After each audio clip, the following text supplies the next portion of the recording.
The wind over the rolling hills of the Hwasong province didn't care for noble titles or fallen status.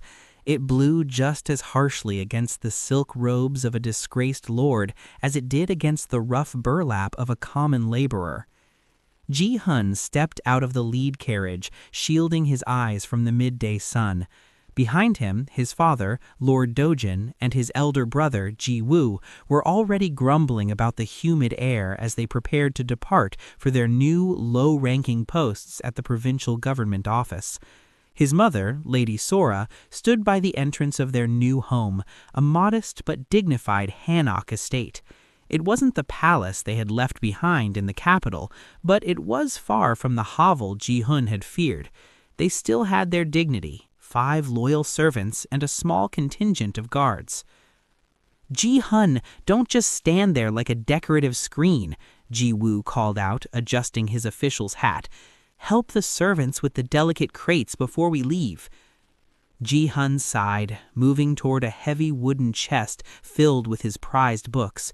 He heaved, his face turning a vibrant shade of pink, his slender arms trembling under the weight. Just as he was about to give up, a shadow fell over him. "You know, usually people use their legs to lift, not just their face," a deep, amused voice rumbled behind him. Ji-hoon spun around, nearly tripping over his own hem.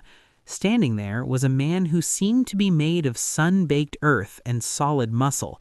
He wore simple trousers and a linen shirt rolled up to his elbows, revealing forearms that looked like they could snap a tree branch. His dark, curly hair was pulled back in a loose tie, and his eyes carried a sharp, piercing intelligence. This was Tae-oh. An orphan who had started with nothing, Tae-oh had spent a decade building an empire of grain and livestock in this valley. He was the town's pride, a self-made man who consulted for the province. Ji-hoon blinked, trying to reclaim his noble dignity. "I am merely assessing the structural integrity of the chest before applying full force." Tae-oh let out a bark of laughter, stepping forward and hoisting the crate onto his shoulder as if it were a bag of feathers. "Assess all you want, young master, but while you're thinking about it, your servants are actually getting work done. I'm Tae-oh. I own the lands bordering your north wall." "I am Ji-hoon," the younger man replied, dusting off his robes. Tae-oh scanned Ji-hoon's soft hands and the delicate embroidery on his collar. He stepped into Ji-hoon's personal space, a shameless smirk playing on his lips. "Well, Ji-hoon, you look like you've never seen a day of real sun. If you get bored sitting in this house while your father and brother are away at the office, come find me at the farm. I'll show you what a day of real work looks like. Try not to hurt yourself in the meantime. Let your servants handle the heavy lifting." Tae-oh set the box down in the courtyard with a thud, gave a mocking salute, and strode away. Ji-hoon stood there, fuming and flustered, watching the man's broad back disappear down the trail. That night, the quiet of the countryside was broken only by the chirping of crickets. Ji-hoon tossed and turned on his silk bedding. His mind was a chaotic swirl of the day's events, but eventually sleep claimed him. In the dream, the sun was scorching. Ji-hoon was at the farm, but he wasn't watching the workers. He was standing in a high grass field, and Tae-oh was there. The farmer was shirtless, his tanned skin glistening with sweat. In the dream, Tae-oh didn't mock him.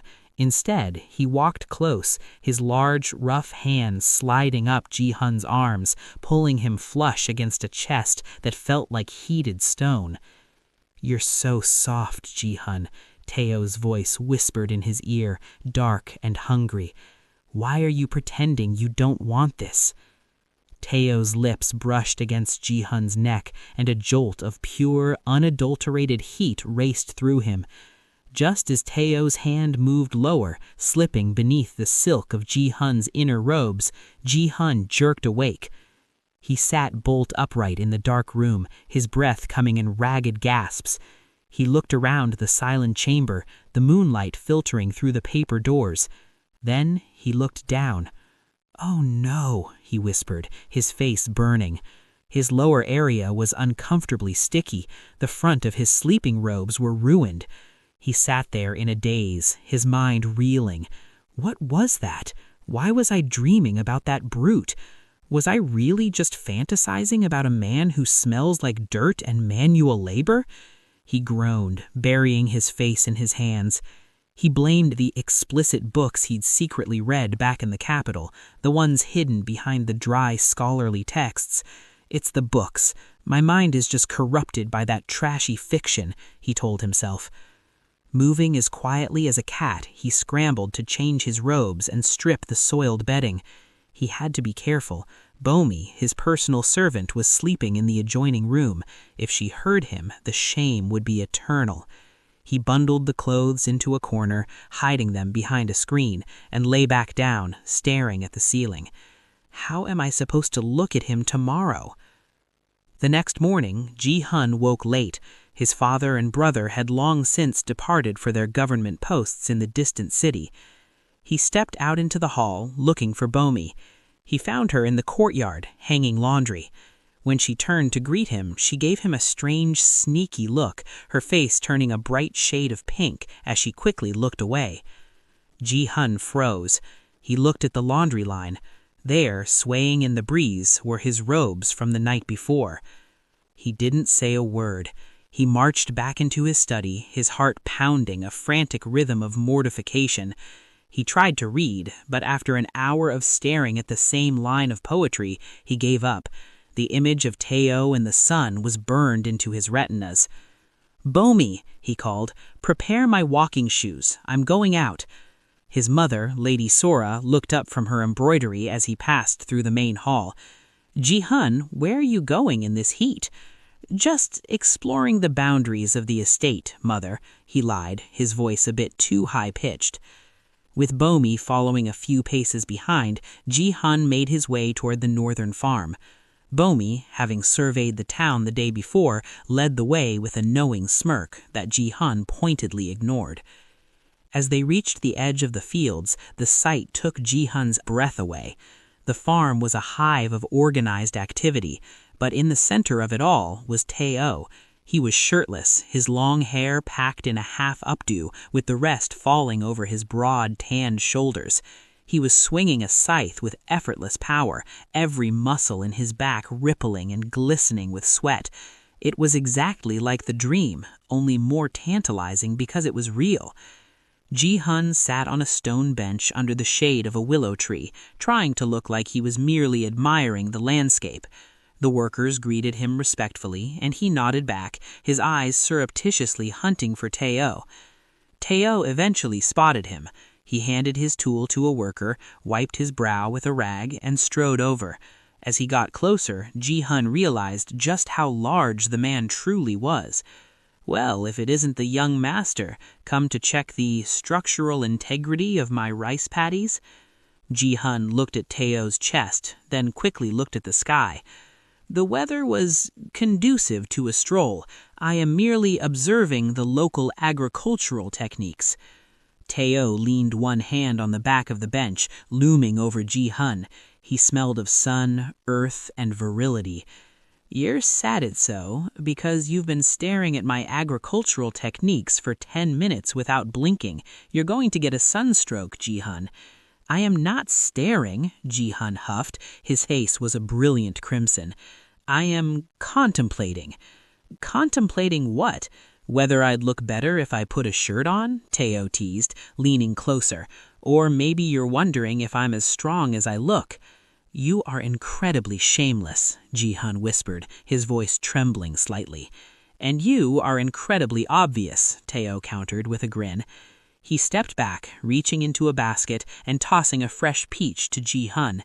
"Eat that. You look like you're about to faint. Will you come back tomorrow? I'm clearing the upper orchard. It's a better view." Ji-hoon caught the peach, his fingers brushing Tae-oh's. "I might, if I am bored." "You'll be bored," Tae-oh laughed, walking back to his workers. "See you tomorrow, Ji-hoon." The relationship didn't happen overnight. It was built in the quiet afternoons under the willow tree, in the shared peaches, and the heated debates over philosophy and farming. Tae-oh was brilliant, a man who had taught himself to read and manage complex accounts. Ji-hoon was charmed by his mind as much as his body. Months passed, and the disgraced noble and the self-made orphan became an inseparable pair, their different worlds colliding in a flurry of shared peaches and heated debates. Then came the afternoon of the great summer storm. The sky had turned the color of a bruised plum in minutes. Ji-hoon had been sitting in the orchard with Tae-oh when the first heavy droplets began to fall. They had scrambled back to Tae-oh's sturdy hanok, reaching the porch just as the heavens truly opened. Inside, the atmosphere was thick.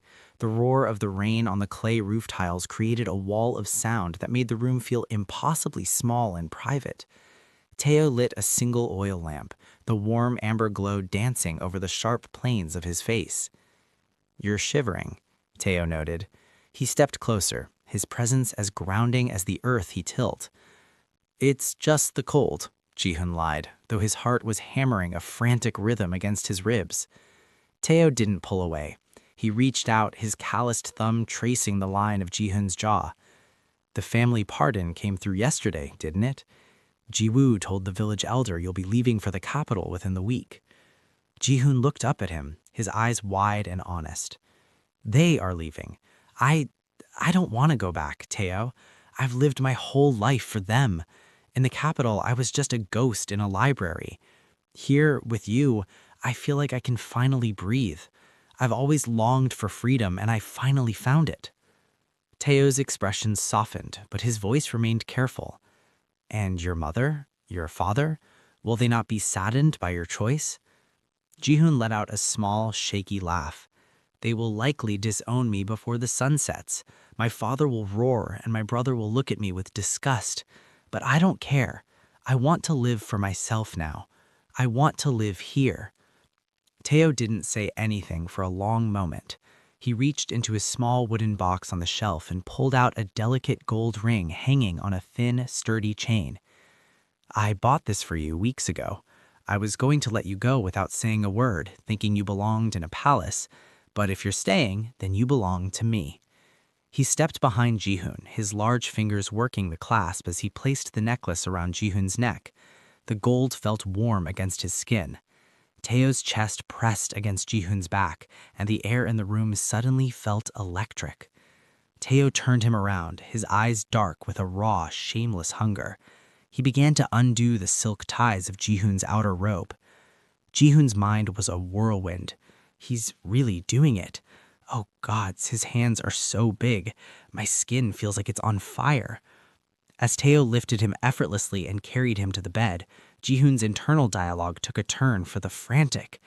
"Wait, I've read about this in those forbidden books, but seeing it is different. Tae-oh is quite substantial. Is that actually going to fit? How am I supposed to... Oh dear, maybe I should run. I should definitely run." He made a half-hearted attempt to scramble back, his face a brilliant crimson, but Tae-oh caught him by the waist, a low, confident chuckle vibrating in his chest. "Where are you going, young master?" Tae-oh murmured, his voice a velvet growl as he pulled Ji-hoon back beneath him. "You've been staring at me in the fields for months. Don't tell me you're shy now." "I am not shy," Ji-hoon squeaked, though he was practically vibrating with nerves. "I am calculating the physics of the situation." "Let me handle the calculations," Tae-oh whispered, his mouth finding the sensitive curve of Ji-hoon's neck. The shyness and humor of the moment slowly melted into a deep, desperate passion. Tae-oh treated Ji-hoon like a rare treasure, his rugged strength becoming a gentle sanctuary. It was slow and immersive, a collision of two souls that had been pining in the dark for too long. In the quiet of the rainstorm, amidst the scent of cedar and the gold ring glinting at his throat, Ji-hoon finally felt truly free. The following night, the peace was shattered. Ji-hoon stood in the main hall of his family's estate, the gold ring hidden under his robes. "I am staying," he said, his voice steady. Lord Do-jin's reaction was immediate. "You would stay here with an orphan, a commoner? You are no longer a son of mine. If you stay, you are dead to this family." He stormed out, the door slamming with enough force to rattle the windows. Ji-woo looked at his brother with cold, biting disgust. You've always been a disappointment, Ji-hoon. To throw away our name for a man who smells of manure? Stay then, rot in this valley. But Lady Sora stepped forward, her eyes wet with tears. I have seen you these past months, Ji-hoon. I have seen the way you smile when you return from the fields.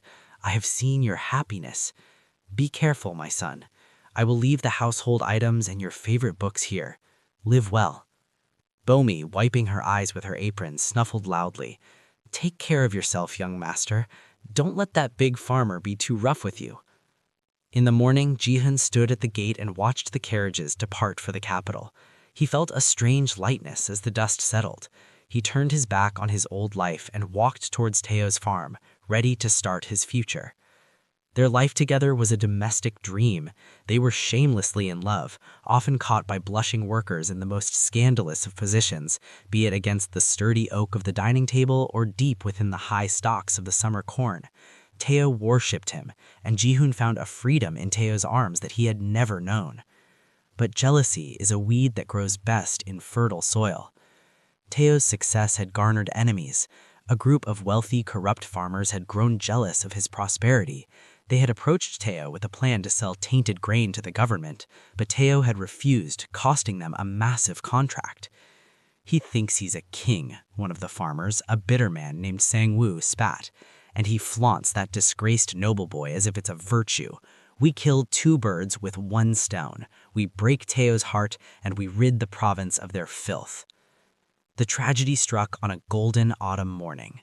Ji-hoon was walking the familiar trail to the far fields to bring Tae-oh his lunch.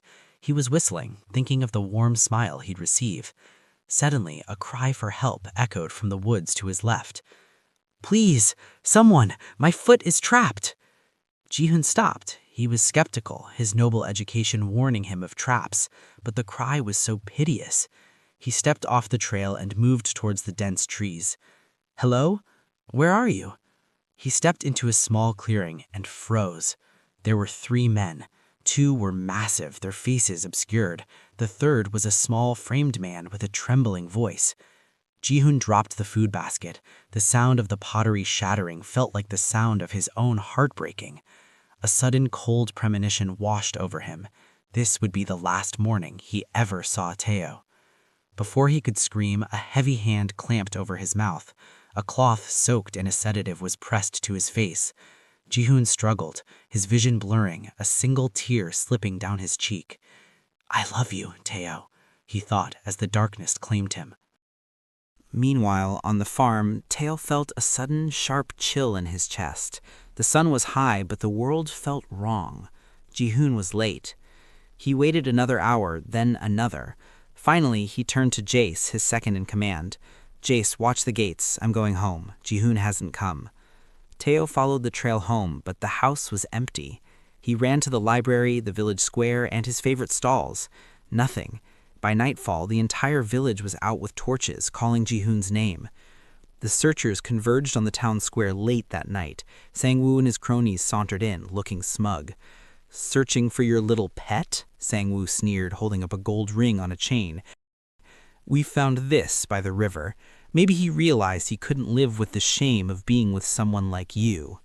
Tae-oh didn't think. He launched himself at Sang-woo, his fists connecting with a sickening crunch. It took 5 men to pull him off. I know what happened, a voice cut through the chaos. A small man, drenched and shivering, stumbled into the square. It was the smaller man from the woods. He fell to his knees, sobbing. They killed him! They pushed him off the cliff! The man, Min-jun, confessed through his tears. He had been part of the plan to pay off his debts, but he had tried to save Ji-hoon. They had run together, but the mercenaries had cornered them at the cliff's edge over the river. They forced us off, Min-jun wailed. I caught a ridge, and I had Ji-hoon's hand. I had him, but he was still drugged. His hand was slipping. He looked at me. He told me to let go so I wouldn't fall too. He told me to tell you he was sorry. Min-jun's voice broke into a high-pitched sob. He forcefully pulled his hand away and fell into the river. I searched and searched, but the current was too strong. I only found this. He held up a wet, torn piece of blue silk, Ji-hoon's favorite robe. Tae-oh took the fabric, his knees hitting the dirt. He didn't scream, he didn't cry, he just stared at the cloth while the village erupted into chaos. Sang-woo and his men were seized, and the search party moved toward the river, but Tae-oh knew. He felt the silence where Ji-hoon's heart used to be. They searched for days, but the river was deep and the current led to the sea. Ji-hoon was gone. Tae-oh didn't stay in the valley. The success, the land, the gold, it meant nothing now.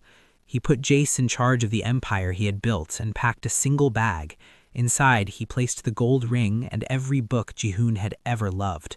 He spent hours tracing the little scribbles in the margins, Ji-hoon's dreams of seeing the world, of being free from the duties of his class. "You wanted to see the mountains, Ji-hoon," Tae-oh whispered to the empty house. "You wanted to see the ocean." Tae-oh left the province, roaming the country. He traveled to the high peaks and the bustling ports Ji-hoon had only ever read about. He sat in the libraries Ji-hoon would have envied, carrying the books with him everywhere. He lived for a man who was no longer there, fulfilling a dream for a soul that had returned to the earth. Every sunset he watched, every sea breeze he felt, he did it for Ji-hoon. And as he sat on the edge of a distant cliff, looking out at the endless blue, he clutched the gold ring to his chest, waiting for the day the wind would finally carry him back home. Thanks for watching. If you enjoyed this story, don't forget to like, comment, and subscribe for more BL stories.